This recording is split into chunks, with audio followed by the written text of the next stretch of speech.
Pagi Bapak Ibu Guru. Pagi. Pertama-tama saya mengucapkan terima kasih kepada Bapak Ibu sekalian yang sudah berkenan hadir untuk mengikuti kegiatan saya dalam memenuhi tugas saya pada modul 1.4 tentang penerapan budaya positif. Jadi hari ini saya akan melakukan penerapan budaya positif pada rekan-rekan guru, teman-teman sejawat saya yang ada di SMK Negeri Oihani. Saya adalah CGP Angkatan 11 Kabupaten TTS, Pitmiati Marsalina Tanesa, SPI, yang akan melakukan kegiatan penerapan pemahaman tentang budaya positif. Yang pertama itu melatar belakangi saya melakukan penerapan budaya positif itu karena saya merasa bahwa budaya positif ini perlu diterapkan di SMK Negeri Oihani. Mengapa? Karena menurut pemahaman saya dan menurut penglihatan saya bahwa peserta didik yang ada di SMK Negeri Oihani adalah peserta didik yang perlu untuk kita terapkan budaya positif. Karena apa? Seringkali kita melihat banyak peserta didik yang datang terlambat, banyak peserta didik yang tidak mengerjakan tugas.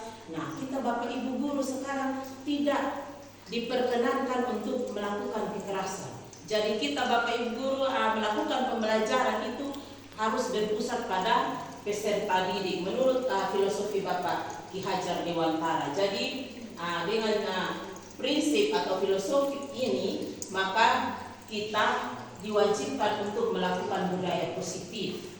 Nah, kenapa wajib untuk kita melakukan? Karena rata-rata peserta didik itu kita harus mampu untuk menumbuhkan motivasi dalam diri mereka sendiri tanpa ada paksaan, melalui kekerasan, melalui hukuman, itu sekarang tidak ada. Jadi bagaimana kita guru harus menumbuhkan budaya positif yang ada dalam diri mereka sendiri. Jadi kita harus mulai dari diri peserta didik sendiri. Tidak bisa kita memaksakan kehendak kita sebagai guru. Ya, jadi pembelajaran yang kita lakukan itu harus sesuai dengan profil pelajar Pancasila. Jadi sekarang ini kita dituntut sebagai guru, kita hanya menuntun saja anak-anak, sedangkan selebihnya itu anak-anak silahkan melakukan sesuai dengan minat dan bakat mereka. Jadi berdasarkan profil pelajar Pancasila ini, kita Bapak Ibu Guru diwajibkan bukan hanya mengajar saja, mengutamakan intelektual saja, tetapi bagaimana nilai-nilai universal itu kita tanamkan pada peserta didik dengan menggunakan pembelajaran berdiferensiasi.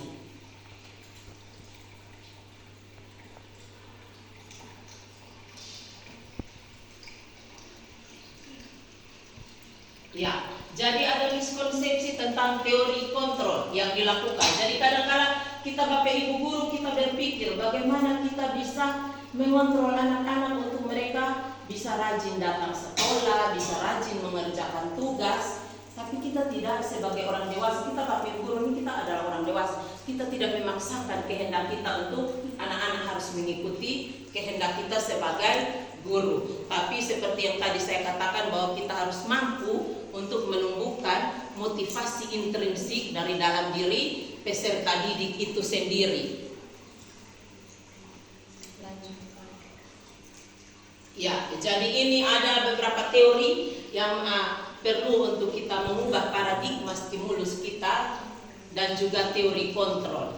Nah, di sini ada contohnya itu kebutuhan kita semua. Berarti bahwa tidak kita memaksakan anak-anak untuk mengikuti kehendak kita, tetapi kita harus melihat kebutuhan peserta didik itu seperti apa. Jadi ada beberapa kebutuhan yang harus kita lihat dari peserta didik. Mungkin kita harus tanya dia, kenapa dia datang terlambat? Mungkin dia punya alasan yang tepat.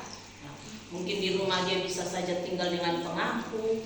Kita harus melihat latar belakang peserta didik itu sendiri.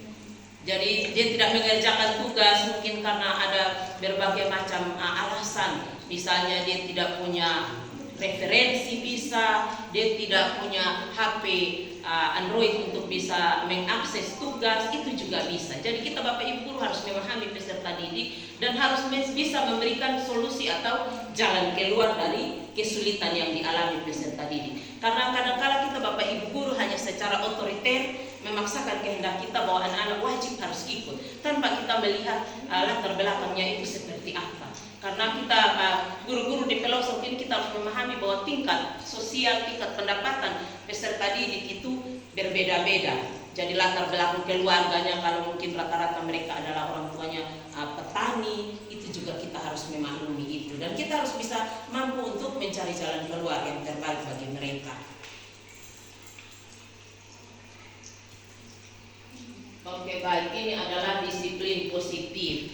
Jadi disiplin positif itu dia punya tujuannya itu untuk yang pertama tadi untuk memotivasi peserta didik. Yang kedua adalah kita mendidik murid untuk senantiasa melakukan hal-hal baik yang tidak dipaksakan tetapi yang lahir dari diri atau pribadinya sendiri. Jadi kita harus mampu untuk bisa memotivasi mereka. Jadi ada cara-cara yang perlu untuk kita lakukan dengan melakukan keyakinan kelas atau kesepakatan kelas, itu juga bisa. Karena dari situ kita bisa mengetahui bahwa mereka bertanggung jawab dengan keyakinan kelas yang sudah dibuat atau tidak. Nah, keyakinan kelas itu yang dibuat itu adalah bukan dari Bapak Ibu guru sendiri, tapi dari peserta didik sendiri. Kemudian Bapak Ibu guru yang memberikan saran kira-kira ini masuk atau tidak, memberikan